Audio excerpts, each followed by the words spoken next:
Right. Are you still there? And not blown by George, but now there is another amazing stuff that's coming, and we will discover how Shiny combined with our package streamlines table making workflows at GSK. Sit tight and listen carefully to the insightful session on leveraging Shiny for our package adoption in pharma. Let me introduce Becca Crows, data science leader in the statistics at GSK, a biostatistician by training with nearly 12 years of experience working on clinical research. You don't want to miss this talk.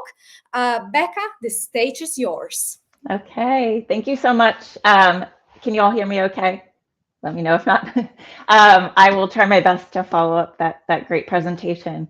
Thanks to the ShinyConf organizers for having me, and thank you all for being here with us this afternoon. So I want to start by saying, let me see. Yeah, there we go. That this presentation is my personal opinion and not that of my organization. So we are here in the life sciences track at ShinyConf, and if you are unfamiliar with pharma, which is where I work, and you're not really sure, am I not full screen? It's okay. Oh, I see. There we go.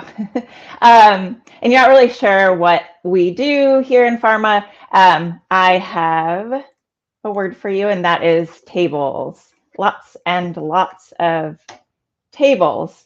So I work in the data sciences and engineering team at GSK in our statistics and data science innovation hub. And my team builds tools and solutions primarily using R to support our study teams who are actively working on clinical trials. They're doing a lot of data analysis and a lot of various displays of the data. Oftentimes these displays are tables. So there's lots of that happening, and lots of potential ways for us to bring in tools to support the teams. So I will tell you about a really common scenario that these folks often find themselves in. Yes. I'm so sorry for interrupting, but we see all your slides. Oh my goodness. Okay. That would be awesome to see. Yeah, let's give it a moment. Let's see. If I do this, that's not full screen though. I guess it is. If I see. Is that good enough? Yeah. It's okay. It's okay. It can stay. It looks good. Okay. I will continue. Sorry about that. So you missed my the tables. Okay. So a common scenario our teams find themselves in a lot is there's kind of the end of the study and the final tables are created. They look nice, they look clean. And this analysis is really valuable a lot of the time. So it doesn't just end there with a single table.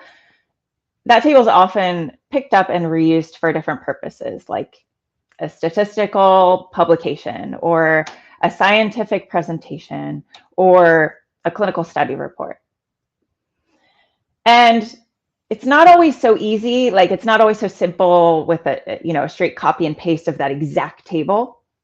A lot of times there's different preferences, different requirements for the various end reports that the table's going to, whether that's personal preference of the individual that's picking up the table or a requirement that they need to follow. And the table ends up getting a few aesthetic tweaks. So the results are the same, but they end up being presented slightly differently across the different reports, right? So maybe the table's split into multiple pages, or there's extra spaces added between rows, or there's a new footnote, things like that. Now, in a traditional way of working, the programmers who are creating these tables go from the source data, which is subject level, one record per subject, to a summarized display. And all of that kind of happens in one step. All of that analysis and formatting happen in a single program, which means each one of those aesthetic tweaks requires quite a bit of rework. You're going back into the analysis, and it can take extra time to sort of recheck that table and any impact on the numbers. So our team decided to strive towards a new way of working where we take this one-step process and break it up into multiple steps. So now we have the analysis first and the formatting second, and in between, we are recommending that teams create an intermediate results data set. So they're outputting this extra results data, looks something like this, generally one record per value. And what this means is that this results data can more easily get picked up and reused for different purposes. So something to note here is that you see the value column all the way on the right. Those values are unrounded, unformatted. So they are primed for reuse and reformatting. And then, of course, we have all sorts of extra information that describe those values in the other columns. So going back to our workflow diagram, it'll look something like this with this new workflow. Starting with the source data, again, that's subject level. Then we go to the summarized results data, which, as I mentioned, is primed for reuse across multiple displays. Now, the thing about these displays is the formatting gets really granular and really specific. And so it can be a little bit tedious and time consuming to do the formatting itself. Even if the analysis is all done, the formatting still takes quite a bit of time. So we created an R package to work in this new paradigm called tformat. So the tformat is serves the purpose of taking our results data and getting it more efficiently into a formatted display. And what tformat allows users to do is define formatting at different levels of a hierarchy. So for instance, they can define their formatting at a sort of a high level to contain formatting specifications that are applicable to every single display, like the title or a footnote that's common throughout the displays. And then the different folks at the end here who are picking up the table to put it in their display can do more granular preferences on top of that without redoing that original formatting. These formatting instructions are entered and stored as metadata. So between the results data and this formatting metadata, the table is created. So zooming in, it looks a little something like this. All the formatting is defined as a tformat object combined with the results data, and there's your clean sort of final demographics table that someone else can pick up later on, layer on a little bit of customization, and get their own flavor of it. A really key part of tformat, making tformat powerful is the ability to save out this metadata in this reproducible workflow. So all the metadata created to make a table can be saved out as a JSON file and loaded back into a future R session to restore that formatting of the table and continue to be customized in the future. Future users can continue to layer their own customizations on top.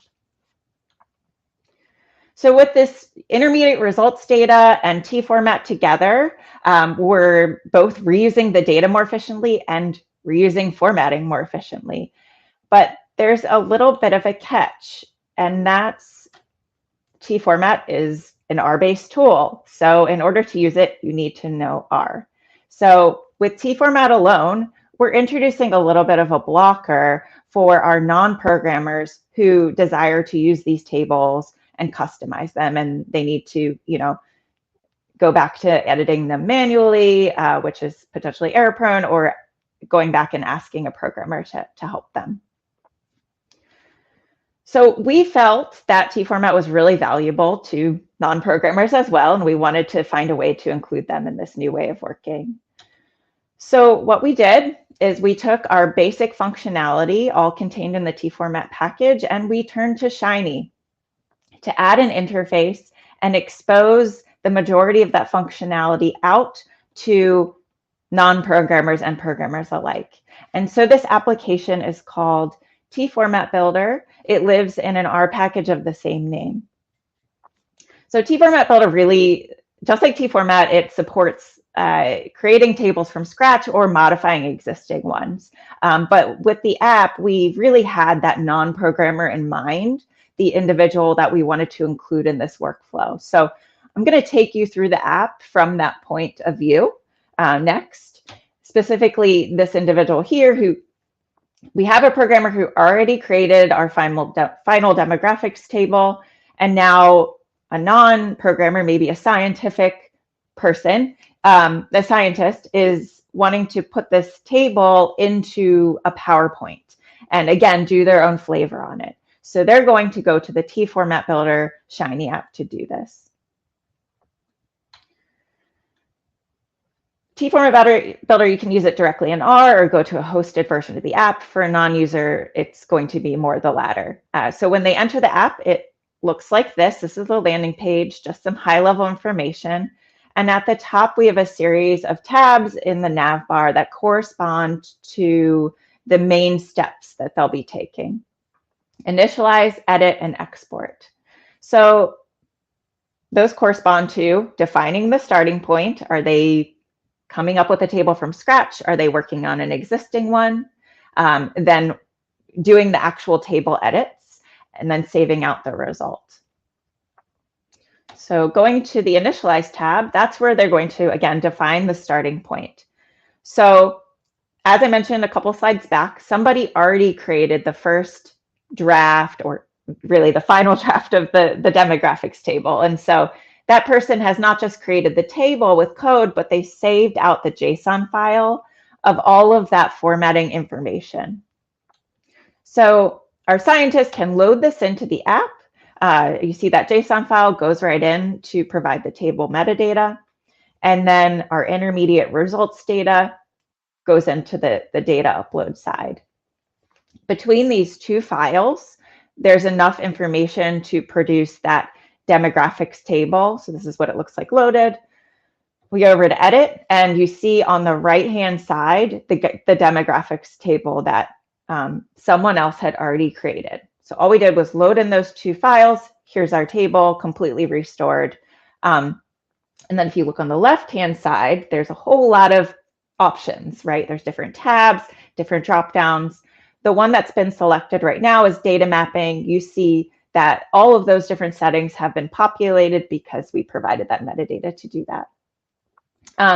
The data mapping, just a little more information about that. It's just saying the columns in the results data, where should the app place them on the table? Should it put let's see, we're putting the column named column into as a column, and then groups and label go into the rows and so forth. So it's just arranging the data in the table. And then the rest of the tabs on the left there are all of the different formatting options that are available in tformat. Many of them have a name plan because it's a plan for how the table should be formatted. So we don't have time to get into all the details, but I'll walk you through a couple of them now. So suppose this user wants to do something simple to the columns and rearrange the order. They will go to the column plan where we have a little sortable table of all the columns and their orders. They can click and drag the order. We have a glowing button to indicate when the table needs refreshing. It takes a little bit of time, so we let the user decide when they want to do that. And we see that we have a new column order: high dose first, low dose, placebo. They've done that rearranging. Next, let's suppose, actually, I think that was all queued up. There we go.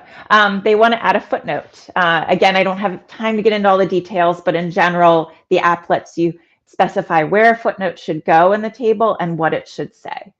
So they selected, I want to put this footnote at the high dose column, type in the footnote, refresh the table, and we see a little superscript and the corresponding note. This is very much like an interactive. They can keep revisiting and iterating. They can re-click on that and maybe remove the assignment to the high dose column and make it a source note instead. Refresh the table, superscript goes away. So yeah, it was really important for us to put all of the formatting options and the table side by side so people could see exactly what was going on when they make a change. Let's next go to the page plan. They want to maybe split this up into multiple pages, set a different maximum number of rows, refresh the table, and what was originally a single page is now 2 pages, and they can tab through. So it fits more reasonably on a page, page at a time. And then finally, there's the ability to always go back to the original settings, which are the ones that were loaded in. So if they did something and then they decided maybe I don't want that, they can always click reset on any of the plans to go back to what they started with and just restore that setting. When they're happy with the way the table looks, this is when they can do the exporting, the saving of the result. And we have side by side a couple of things, and I'll just focus you on the right here, which is the table itself. There's the table that has the extra customizations in it, and at the top there's a series of output types. So with tformat, we are using GT as the rendering engine, which has wonderful flexibility for going out to different output types. So that allows us to present a variety of options there. So they could save their table. The other bit is the table metadata. So this is not a code-based workflow. Obviously, they're working in the app, and we still care a lot about reproducibility. So that's where it's this JSON comes in again, the ability to restore everything we've done in a future session. And so they loaded in a JSON to start with. After using the app, the JSON has been updated to include all of their customizations, and they can save out that JSON file so that someone else can pick it up later and recreate the table that they made. Now, tfrmtbuilder is not just useful for the end of the study when the analysis is being done. It's actually really helpful for the planning phase. So something that's kind of unique about Pharma is the detailed planning process that happens in advance between how the study is going to go and how the analysis will go, including detailed plans for how the table should look. So what you see there on the right-hand side of the screen here are mock displays. There's something that teams will create in advance with little X's to represent the data values to just sketch out how they want this table to look. And that's traditionally a manual process. So moving it into R is really kind of a novel thing we've done with tformat. So with tfrmtbuilder, we have the ability to involve everyone on the team in the planning process as well. They can click on mock mode, and instead of creating tables with values, they can define all of the metadata of a mock, save out the JSON, and a programmer can take it later on and create a table with values without all that upfront work. It's already been done. So in wrapping up, this is a workflow that involves everyone on the team. They can all go through that process of where am I starting from, modifying the table, saving out the result, and someone else can pick it up later. So what we've done here is with tfrmtbuilder and Shiny, we've been able to break through these barriers and bring everyone in to take advantage of the workflow together. So with that, I'll just challenge you to think about if you have any R packages or tools where Shiny might enable you to bring in more users and spread the good stuff to other users. And I will leave you. I'll leave you with a couple of links to tfrmtbuilder websites, and happy to answer any questions afterwards and chat further. Thank you. Thank you so much, Becca. We have one question, a short one. What was the biggest challenge in the development of the solution, especially taking into account that it's an open source? Yes, so that's a great question. I think there were hard parts and easy parts.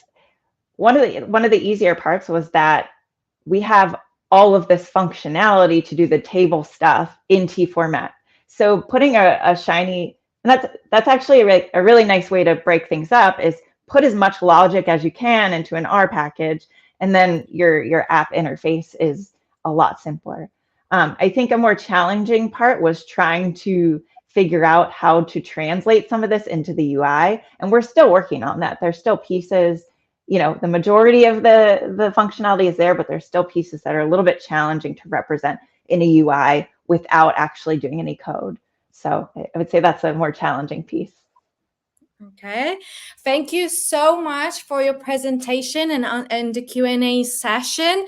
Thank you for that part, but Becca is coming back in just a second. So please stay with us as we are moving to the last part of today's agenda, the panel discussion. So stay tuned and wait.